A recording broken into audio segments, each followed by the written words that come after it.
Well, we've been doing a series over the last period of time on being at peace, and I've got 2 more to do. So if you missed any of the previous ones, you can always catch up on them using the red cards here, which are in front of you. And if you want to be on our mailing list, there's the blue cards, which are on the chairs in front of you. But I want to follow on from Susan last week and talking about the idea of making peace with our bodies.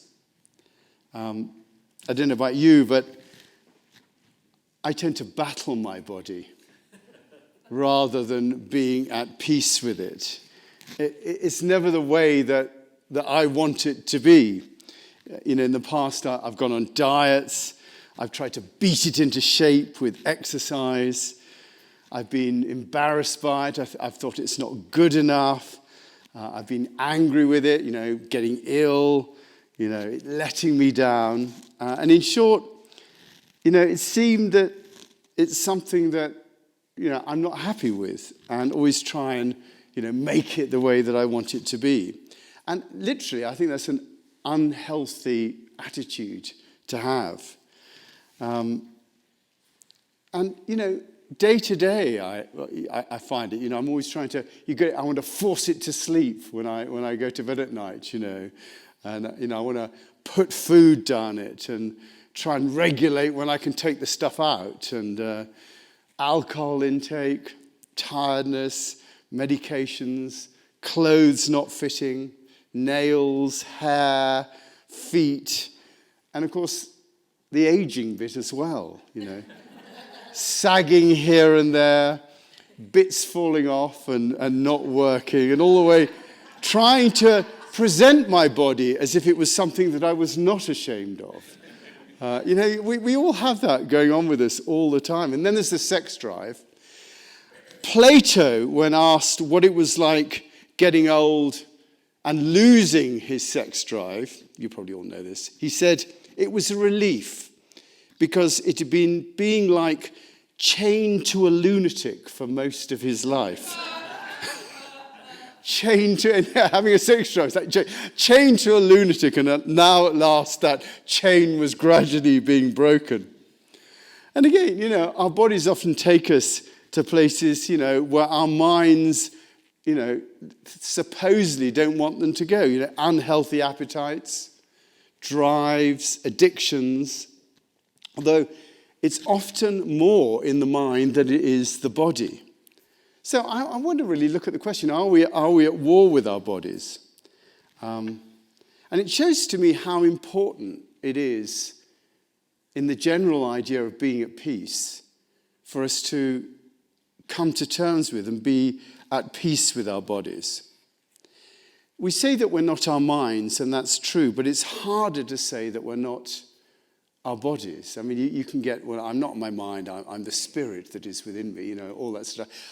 But we do tend to identify very much with our bodies. I heard someone once say that the body was something that the mind dragged around under sufferance because the mind thought it was the only way it could stay alive if it kept the body being there.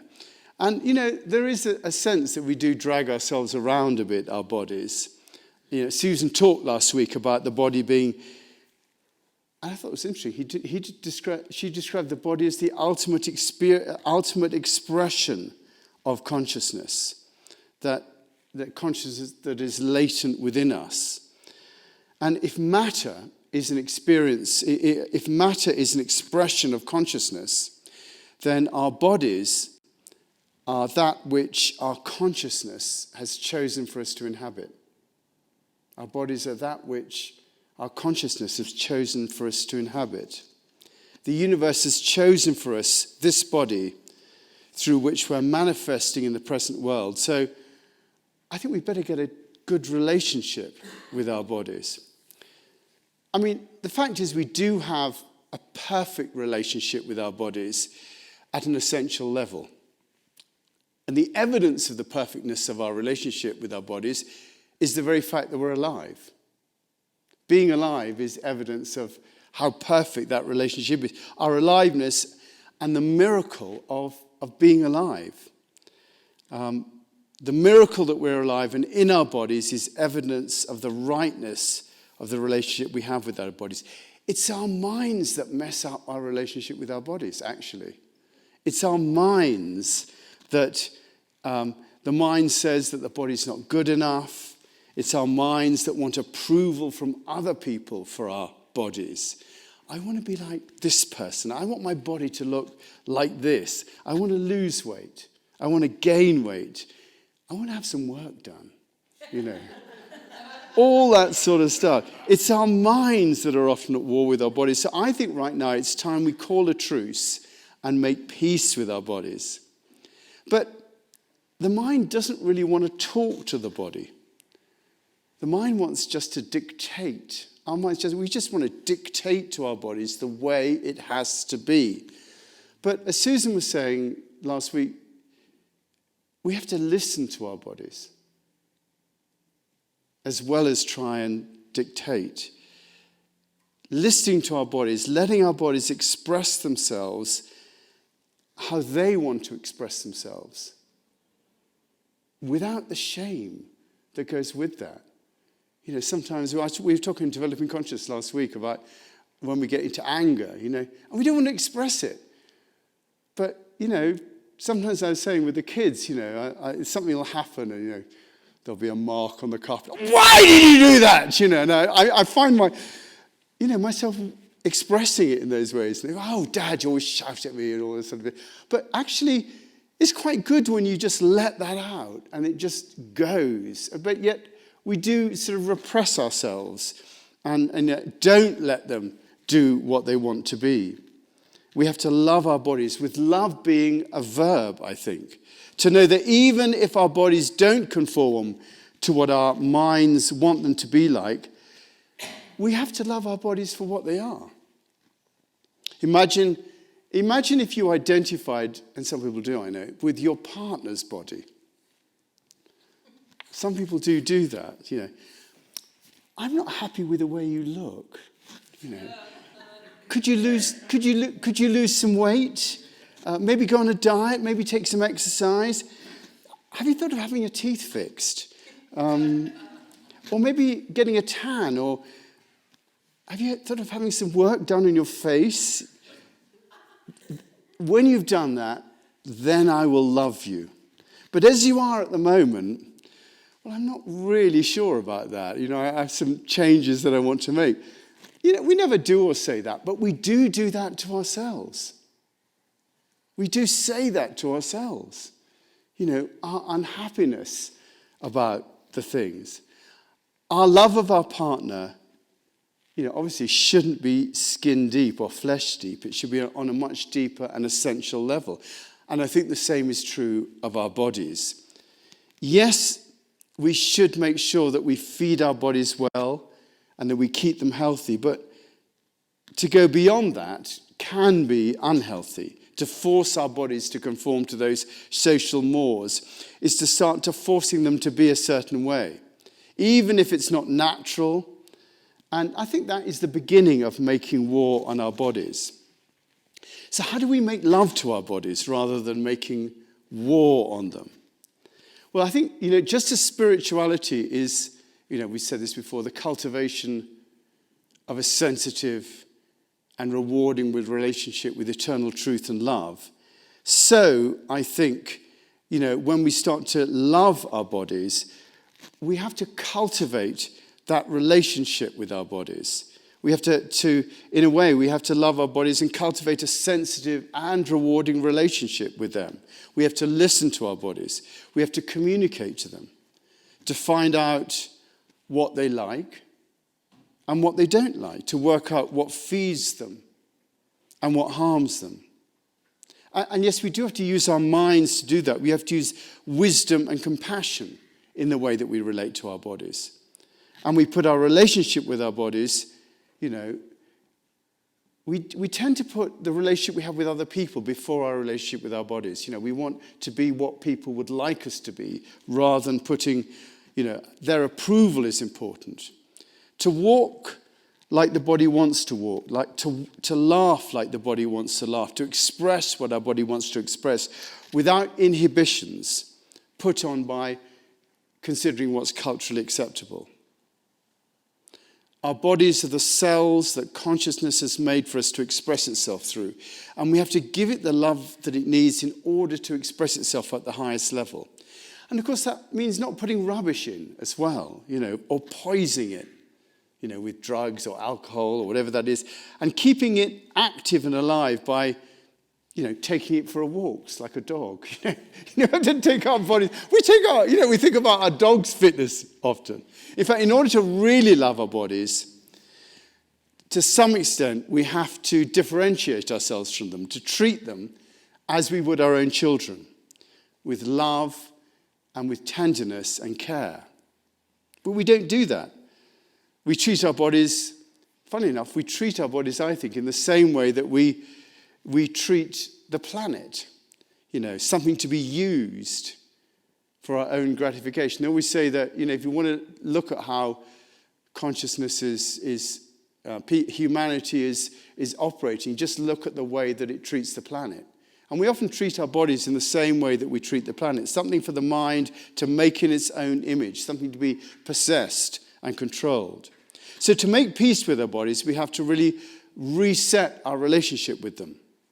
We have to look at our bodies with compassion and acceptance, to say sorry for the times that we've abused our bodies, and or when we've not listened to our bodies. We have to wholly embrace the process that our bodies are going through, be that aging or illness or not working or not sleeping. We have to address our bodies in loving ways to help them be the best they can be. And we have to treat our bodies as we would, I think, a trusted friend or a lover, or as I said, we would our own children. And then our bodies will love us back, which is what they desperately want to do. They do want to love us back. Just like the earth, our planet wants to love us back.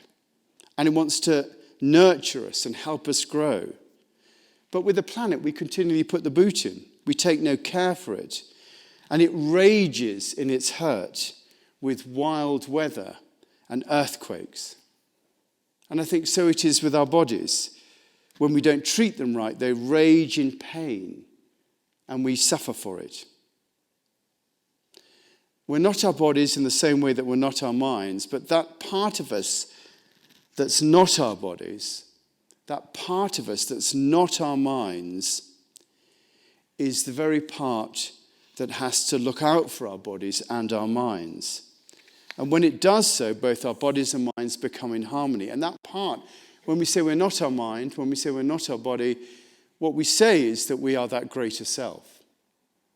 And when we identify with that greater self, then our minds and our bodies are looked after. Then we become in harmony, because the self is not the body, but it does express itself through the body. To make peace with our bodies is to have the mind and the body make peace with each other.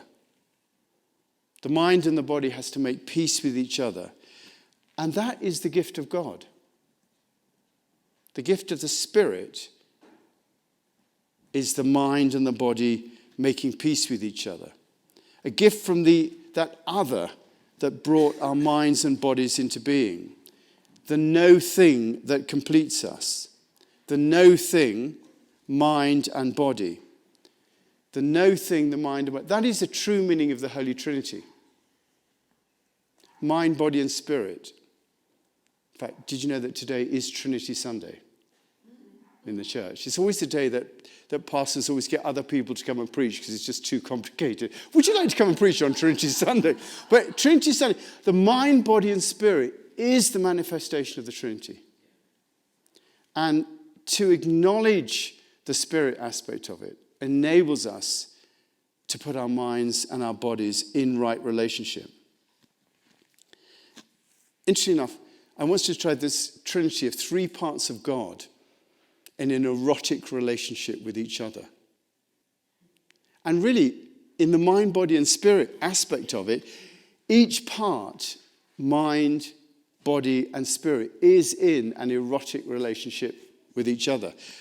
The meaning of eros, which includes a desiring aspect of love, it's the desire and giving to the other part so that life can be lived as a united whole. The whole idea of eros is wanting to give. And each part, mind, body, and spirit, wants to give to each other so that life can be lived as a unified whole. We often train our minds to love God, and we expect God to love us back. But often we miss out our bodies. That's the third part of the Trinity, which is why the relationship with God becomes skewed. And often it's the body bit that skews. And interesting enough, nowadays in our society, particularly in politics, when people want to create shame around something, it's always the body that they go to, whether it's about sex or all the other areas. Shame is, the body is used as a way of shaming people in different circumstances.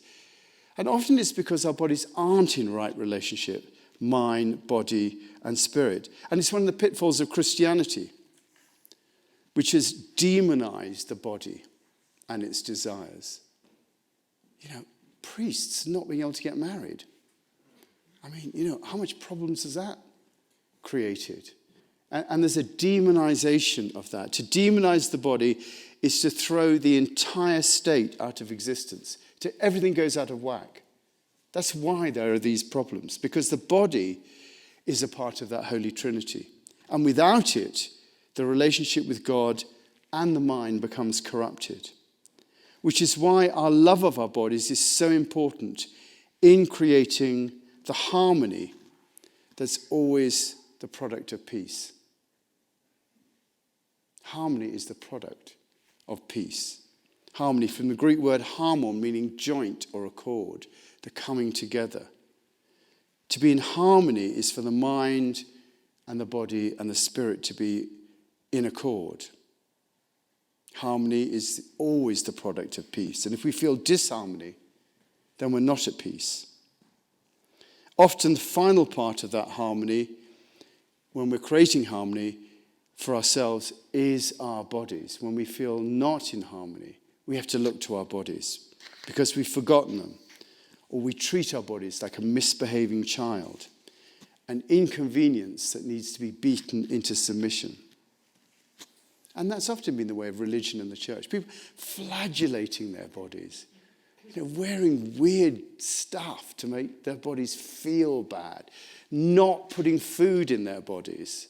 All the things that, if only I could get rid of my body and just be spirit and mind, that would be fantastic. Which is why Susan's work is so important. To love that child, which is our bodies, as we love everything else. To nurture it, to encourage it, and so to bring it into harmony with both our minds and our spirits. So next time you're in the bathroom, take a good look.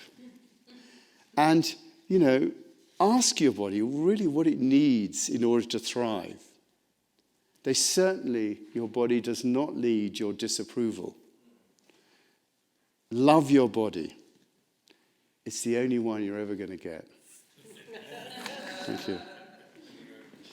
Much, Brad. That's great. So what we're going to do, we're going to all just stand up and take our clothes off and just wander. It's really interesting, isn't it? When you look at the book of Genesis, what happens, the moment the apple is bitten and everything like that, suddenly it's all like that. And God says to them, who told you you were naked? But what actually is there is immediately in there is the shame that we have in our bodies. And, there's a lesson in there which says not to be ashamed of our bodies. So in that enlightened state before the eating of the apple, if you take that mythically, it says that there is a state where we are completely okay with things. And actually, then we experience the shame of the self-reflection. And really, I think that just gives, no one ever says, oh, well, let's not forget about all that. But there is that sense of that shame that is there. So Just want anyone who wants to come back on me on anything I've said or make a point or take all your clothes off. Or, yes, Tom, very nice. I know. Yeah. Just to build upon what you were saying. Yeah.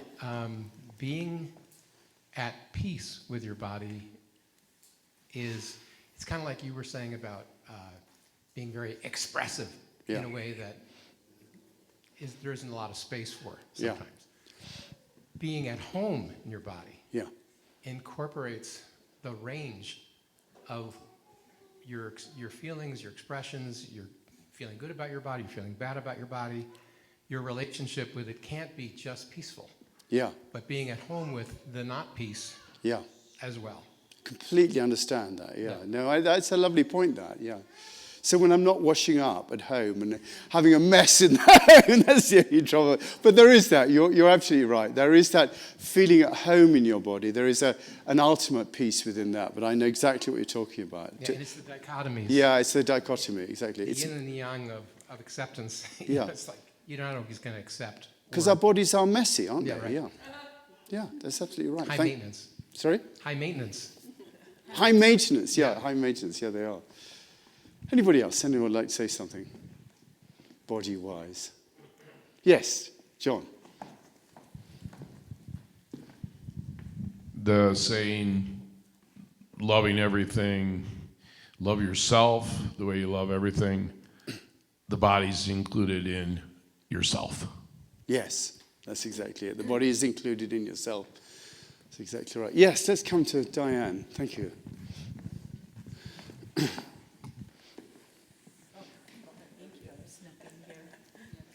I know just something I want to share is that as I've gotten older and realized, and I think Andy would agree with me too, is that what we realized is loving your body and loving yourself is not eating that extra piece of chocolate cake or overindulging.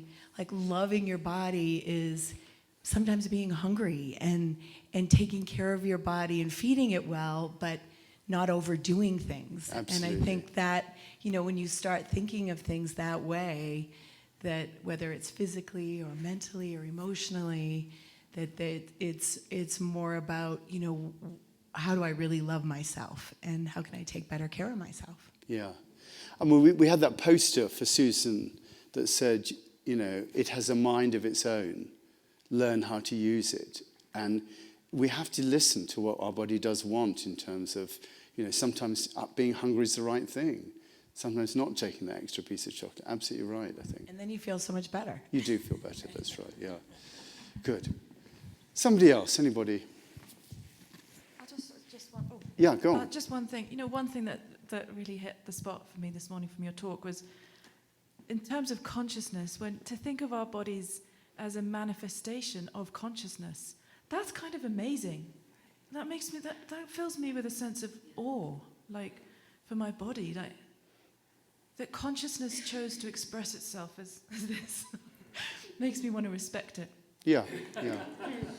And it is interesting the way that, particularly with our kids, how much emphasis is put on clothes in schools and things like that. No, I can't go in it. I can't wear that at all. That whole thing of how people see us and not being happy with and the judgments that we do make on other people's bodies as well. There's a huge judgment that really does need to be called out, I think, in terms of, allowing people to be who they are completely and just, valuing who they are on that level. I think that's important. Anybody else? Yes, Donna. Thank you, Donna. I think the one word that comes to my mind is the word perfection. And we live in a place that perfection means external beauty and fitness and strength and all those things. And I think we struggle with that. But I think I'm brought to a realization of huge gratitude for my body, in the sense that if it weren't there, I wouldn't, it carries my being through life. And so when I have a chance to look at it that way, I've had many surgeries that have had their repercussions. And to realize that that's not part of the perfection, that's part of the maintenance, but I think just the humility, I'm brought to humility by thinking, oh my gosh, and it's like what Heather said and what you said about consciousness. And I think Ilia Delio talked about that, and Susan talked about that. So it's that piece of gratitude that can be the relief you pull in when you're struggling with the perfection. I think perfection is an interesting word. There's a line in the Bible that says, be perfect just as your heavenly Father is perfect. And when you look at the Greek translation of that word for perfect, the actual word means complete. It means complete. It means be complete as your heavenly Father is complete. And really, what our body does is complete us. It completes literally the mind, the body, and the spirit. And without that total love of the body, we're not complete. And I think in that sense, perfection and completion, it just gives us an interesting insight into where that comes from, I think. So thank you. I really appreciate you mentioning that. Thank you. Anybody else like to say anything? Yes, Bruce. Well, you mentioned, kids in high school and how super self-conscious they are and so forth. And I think if you just tracked, take any model, but Erik Erikson's eight Ages of Man, and if we do psychologically, spiritually continue to grow, I've noticed that, you get to a certain point and, your age mates, it becomes sort of this mutual support thing. Nobody's looking at you saying you're fat or this. It's like, just how's your health? And how can we help each other continue to maintain it, so we can continue to serve the greater good.